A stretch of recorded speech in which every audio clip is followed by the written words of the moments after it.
Hello, folks, and welcome to another episode of the Ninjutsu podcast, the podcast where I try to inform and enlighten people about the realities of what we would call ninjutsu.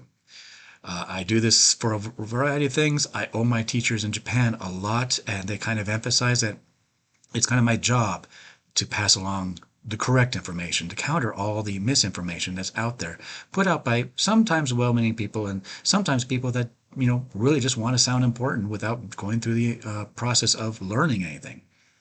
So the subject today is about Kuji-kiri, the secrets of Kuji-kiri. And yes, there is a lot of misinformation out there, and there's a lot of danger involved too. So I'm going to go into some detail to make sure that the complete story is available. Now, if you read my book, Shadow Spirituality, I do go into more detail. It's one of those books that you sit down and you read for hours and you kind of have to think about it. I can't go into that type of detail here, but I will try. First of all, understand, Buddhism started in India. India is heavily influenced, by Hinduism. In fact, they don't call it India in India. Mark Twain said something like, foreign nations really don't understand what they're supposed to be called, or something like that. What India is called is Hindustan. The local people call it Hindustan, the land of the Hindus. Like Pakistan, Kazakhstan, all the stans.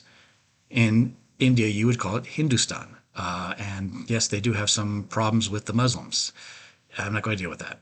But it is important to notice that, yes, there are avatars, I guess you would call them avatars, taken from mainly Hinduism that appear in Buddhism. They're bodhisattvas. So what Hinduism did is they took some of these and they put it into Buddhism. And it really depends on how you look at things. Buddhism, is it a philosophy of life or is it a religion? And a lot of people will say, no, it's this. It's not a religion. But really, there's different types of Buddhism, and I would say the most of them do fall into the category of religion rather than philosophy of life. Yeah. So, and I want to place that out there. What I'm talking about in terms of Kuji-kiri and stuff like that, this is what I learned in one form. I know of other forms, and I'm going more into details in shadow spirituality. But try to say that there's one form of Christianity. I mean, Catholics and Baptists. And let's not even get into the whole Latter-day Saints thing. I mean, yeah, and people were willing to kill themselves over which version of Christianity is correct for centuries in Europe. Buddhism, well, the schisms are even more, but fortunately the bloodshed was less.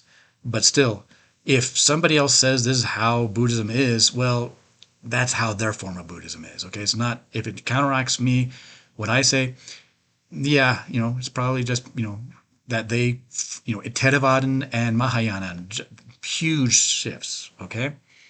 Now, the original form of Buddhism, really, the evidence, the archaeological evidence and all that it was more a philosophy of life rather than a religion. This is how you achieve freedom, enlightenment. Mainly it's about not being attached to something. There's a saying, this too shall pass. Whether it be good or bad, this too shall pass. Do not be attached to something. That is a form of misery. And to kind of strengthen them, early forms of Buddhism took these avatars, these Hindu gods, and made them examples of what, attributes you should strengthen in yourself. And we know them as, bodhisattvas. One famous one is Fudo-myo. That's a Japanese pronunciation. That's what I'm most familiar with. They typically they use the original, form, which is aka something something something. But Fudo-myo, in Japanese, literally means unmovable. And this is when you need your brain to basically stay centered instead of going fish and whish and wish. You want to build up the attributes of Fudo-myo.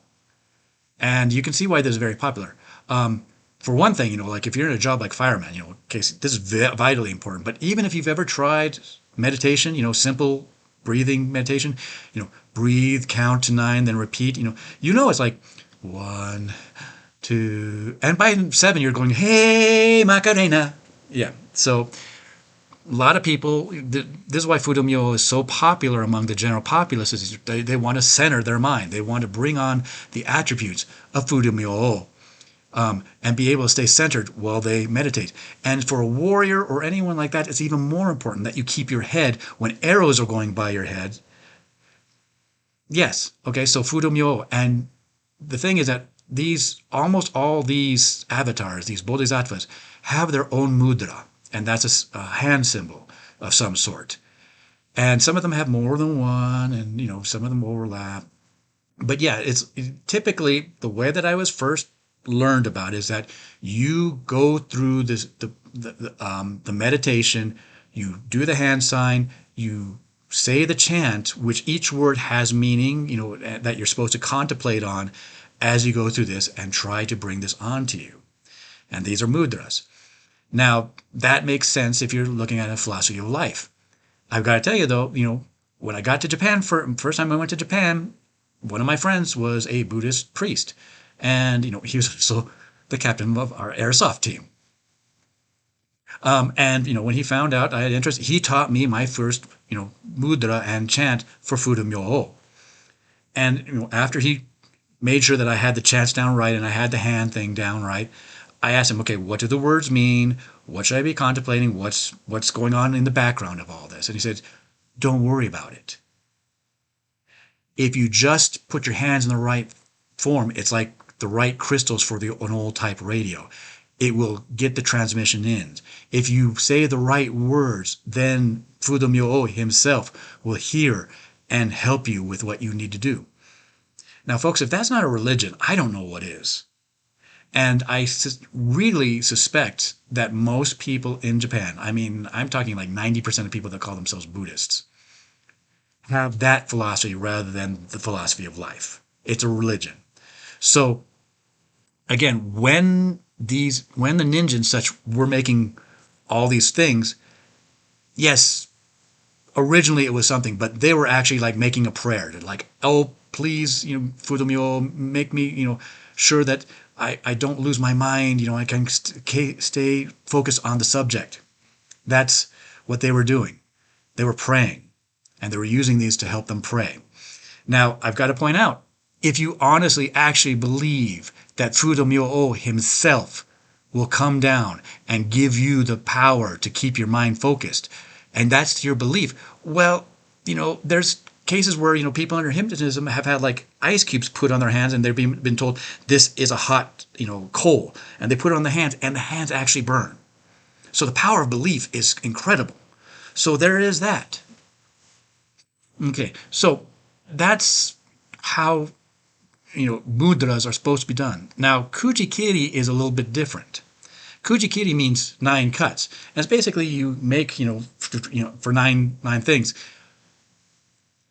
There is a process where you go through, and basically it's a set of procedures. First 9 procedures, usually. It depends on the tradition. This is where it gets really complicated. But anyways, as I learned it, first one you go through, and there's a God, Bodhisattva, and you contemplate it, and you contemplate the attributes, and you do the mudra, and you do the chant.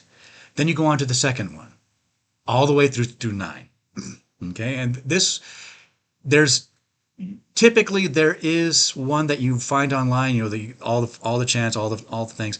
There's different ones. There's a lot of ones. The ones that you see in the books and such like that, those are fairly well known, but there are a lot more that aren't too well known. Trust me on this. So they go through the 9 processes, and at the end, they basically will do one swipe. Or is it? I don't know. One swipe, and then they will give that word for, like toe, and, they'll be thinking of everything, the God, all that. Then they'll be going through the whole, boo, boo, boo, boo, boo, through the whole thing. And, each one of these, it's like a quick signature at the end of it. And then there's usually something else, but that's the thing. They go through it, and the whole idea is that this is a quick version of the longer process that they went through. They went through 9 mudras, they went through 9 sets of chants, they contemplated 9 different deities, and then it all's like this, boom, at the end. The idea is that basically when things are quick and dirty, that hopefully that when they start doing this, just the cuts, that they'll be able to get most of that power back because they've done it so much and they've associated it with the longer process. Obviously going through the longer process is better. But let's face it, if you're there with your spear and all of a sudden the order comes down, third squad, forward march into battle. Okay, well you can't do this, but maybe you can do this real quick, like before you have to go into battle. So yeah, it's a real quick thing, to be done. That's Kuji-kiri. So it's a combination of mudras and, hand slices. And to be honest, I do not know of any Buddhist tradition outside of Japan that does this. There was a case, I do know that like in China, there was an attempt to actually destroy Buddhism. And a lot of Chinese scholars, once this went away, actually went to Japan to try to reintroduce some forms of Buddhism. So I do not know of any in China, but there might be. Okay. So far as I know, it's exclusive to Japan. I haven't really looked into it. I'm just kind of concentrating on what's going on in Japan. Now, that's kind of like the secrets of Kuji-kiri. Now, what I want to do for the rest of this is just kind of like explain why this part of esoteric Buddhism is part of esoteric Buddhism. Esoteric, of course, means secrets. It's not supposed to be out there for everyone. What it really is supposed to be taught in person so that there is a guide, a mentor, someone to help you and to watch you as you do this. I really have to emphasize this, really strongly. Do not fool with this stuff without a qualified mentor. And I would say that 9 out of 10 people saying that are qualified are not. End of story. When you're dealing with stuff, it's like operating on yourself. I mean, if you try to cut yourself up, of course, you start bleeding and the pain and it would stop, but it's about like that for the brain. If you start dealing with stuff, open up your mind and stuff like that without an outside source seeing what's going on, you're really putting yourself in danger. Not danger physically, well, sometimes physically, but really losing your mind. And I have seen this. There was a guy that I conversed with online, never met him in person, but he started talking about he's going to start doing some stuff, and we're like, don't do that. But he went on and did it, and over months, we saw him slowly lose grip on reality. I mean, he just lost it, little by little by little. And eventually, I think he got like a stroke and dropped off completely. Years ago, I had a conversation with some guy. He calls himself Majavadra, something like that. He's actually French-Canadian. And he's just, I'm going to put it right out there. He's unqualified to teach anything, period. End of story. But he's big. You're going to find his name everywhere, and he's teaching stuff, and he's just going through and stuff like that. And like in the early days when he was talking about how he had this qualifications from a warrior monk, okay, and trying to convince us that he could train us to be like superhuman warriors. I told him, a lot of this what you're doing is wrong. And you don't know what you're talking about, and you should not be teaching this. And his whole thing was, well, if the first people put this together and they achieved enlightenment, so why can't somebody else? I'm like, no. That's the wrong analogy. Okay, let me do a little analogy here, and it's not going to be perfect. The historical Buddha sat down under a tree, according to the story, and did simple meditation, mindfulness, centering himself, counting breaths, things like that. These are things that you can do on your own. These are things you do not need a teacher or a mentor or a guide. You can do it on your own, and as the historical Buddha proved, you can eventually achieve enlightenment. And this type of meditation is the only thing that the historical Buddha ever taught. He did not teach anything else. And when he died, other people continued on the tradition. Now, again, here's the analogy. The Buddha basically went up the mountain and reached enlightenment at the top. So enlightenment is the top of the mountain, and the path up there, up the mountain, is what we were talking about the means of enlightenment. Sometime after the historical Buddha passed, other people who had reached the top of the mountain looked down on the mountain and said, "Oh, okay, there's this straight but rather, complicated path that takes a long time. But over there's a shortcut. It's, if you wander from the path, then you're going to be in danger. But it is possible if somebody that knows what the final destination is helps you, you can get up that path." Again, it's not, if you just try to do this type of things and go up the path, you're going to fall off a cliff or get eaten by a bear. Oh, hello, mother. Hello, father. Never mind.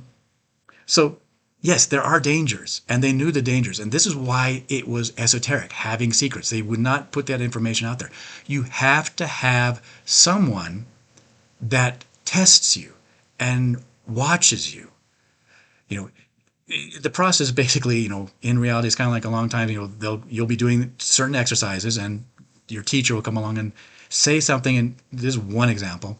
Say something that sounds completely batty, completely bad, and you're like, "What the heck?"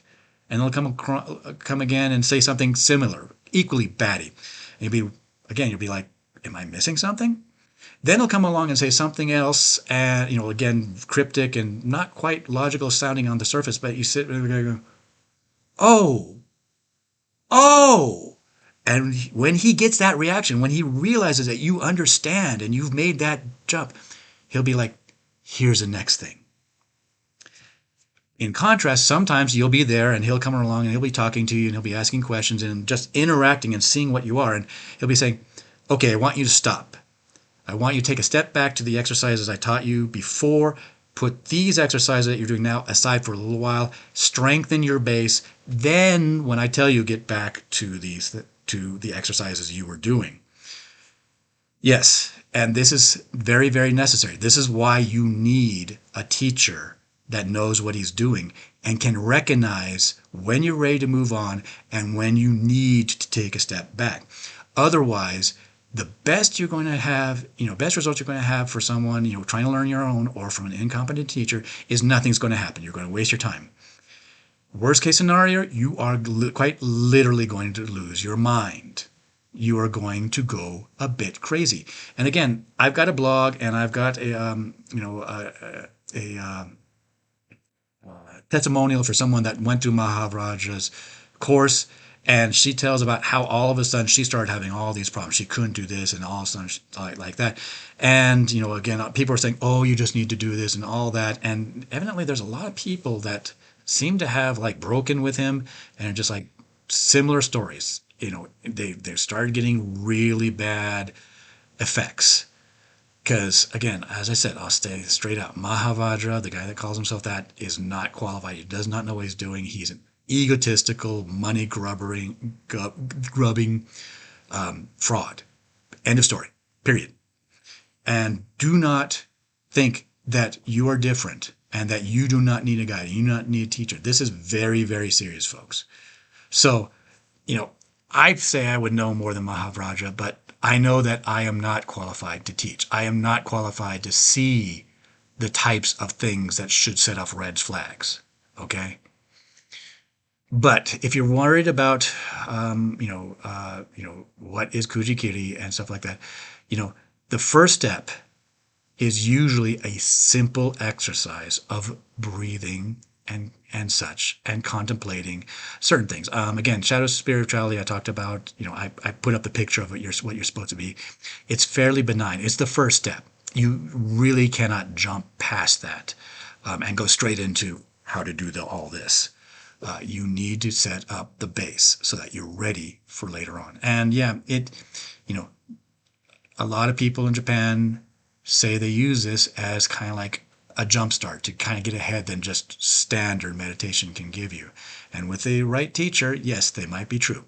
I am not enlightened. I am nowhere near enlightened. I like not being enlightened. But the people that I respect tend to say, okay, yes, this stuff can work as long as it's done correctly under a right teacher. So I'm urging people to get a teacher if you really want, and really check, because again, there's a lot of charlatans. And if somebody says you can learn Kuji-kiri or mudras on your own home study course, run. Don't walk, run.